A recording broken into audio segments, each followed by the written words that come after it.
Ilagay mo ito sa bigasan ngayong unang Biyernes ng Chinese New Year, January 31, 2025. Ito po ay isang uri ng ritual para po sa mga lagayan natin ng bigas. At ito ay ginagawa natin sa unang Biyernes ng Chinese New Year. At ito ay pinagnininiwalaan na nagdudulot po ng swerte at maaari ito makapagpanatili sa ating mga wealth. Meron po nag-comment sa mga nagdaang mga video ko na ayon sa kanila, ang kanilang sahod ay hindi pa umaabot sa katapusan, ito ay nauubos na o sila po ay nasushort. Marami pong dapat tingnan, ngunit isa sa dapat ninyong tinitingnan kung ganito ng ganito ang mga lagayan ninyo ng bigas. Dapat po ang mga lagayan ng bigas ay walang anumang damage. Ano bang uri ng lagayan ninyo ng bigas?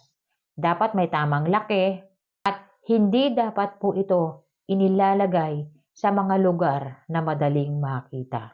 Sapagkat kapag ito ay nakita ng iba, pagpasok nila sa pinto, katumbas po yan ng leak o katumbas yan ng pagkaubos. At para naman po sa comment ni ma'am tungkol po sa halaman na dates o date palm at lemon sa harap ng bahay nila, swerte po ang halaman na dates at lemon. Ang dates po ay nangangahulugan ng prosperity, mga bagong oportunidad sa buhay at nagdudulot po yan ng swerte o itinuturing po yan na isa sa mga lucky plants na nagdudulot ng wealth at abundance. Kaya swerte po yung halaman na yan. Kung mahilig ka sa ganito mga video, huwag kalimutang mag-like, mag-subscribe, at i-share mo na rin para malaman ng iba ang kanilang mga swerte sa buhay.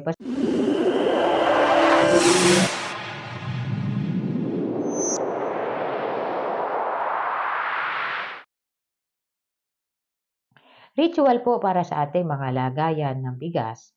Ito po ay ginagawa natin para po sa good harvest, good luck energies, at magbibigay din ito ng proteksyon laban sa mga negative energies at ang pagpapanatili.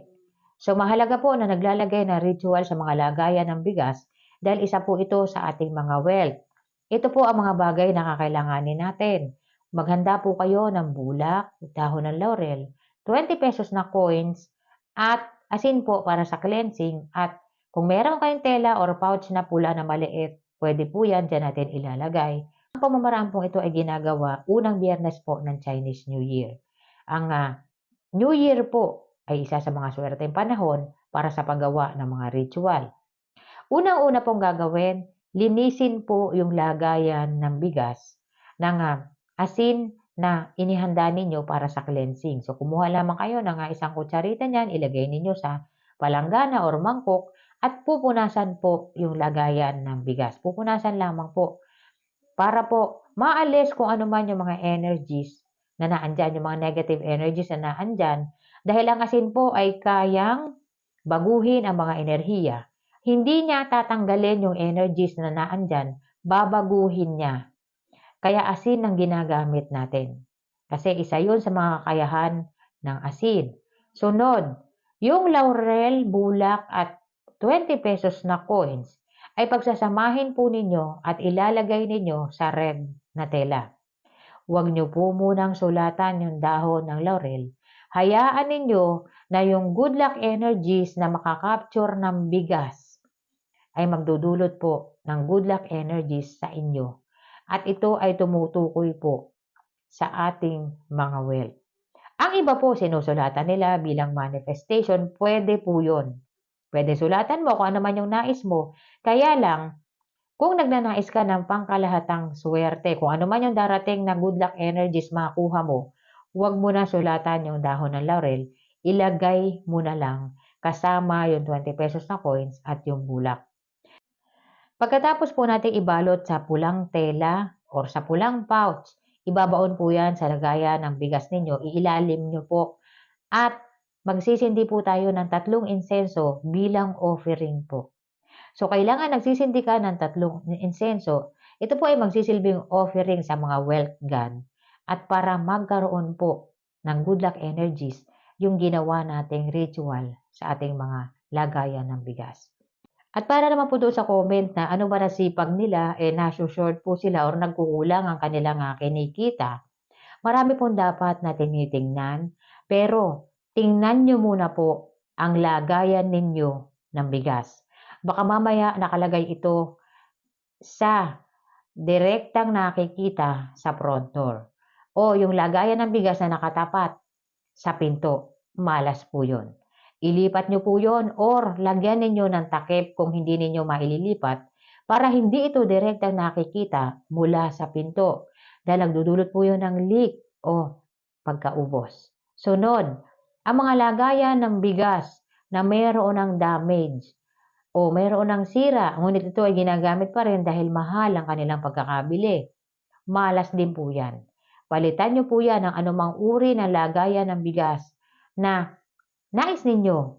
Piliin nyo lamang po yung may tamang laki para meron pong space para sa mga bagong good luck energies. Kung halimbawa po ganito ang kitchen ninyo, ang bathroom at kitchen ay magkadikit ang wall po magkadikit. Huwag nyo pong ididikit doon or ilalagay doon ang lagayan ng bigas sa dingding na dingding po ng bathroom. So, malas po yun. Pwede ilipat nyo yung lagayan nyo ng bigas sa ibang area. Takpan nyo na lang po kung nakikita ito. Kasi po yung madalas na or madaling nakikita ang lagayan ng bigas, nagdudulot din po yan ng kamalasan o pagkaubos. May mga iba nga po na inilalagay pa nila sa cabinet ang lagayan nila ng bigas.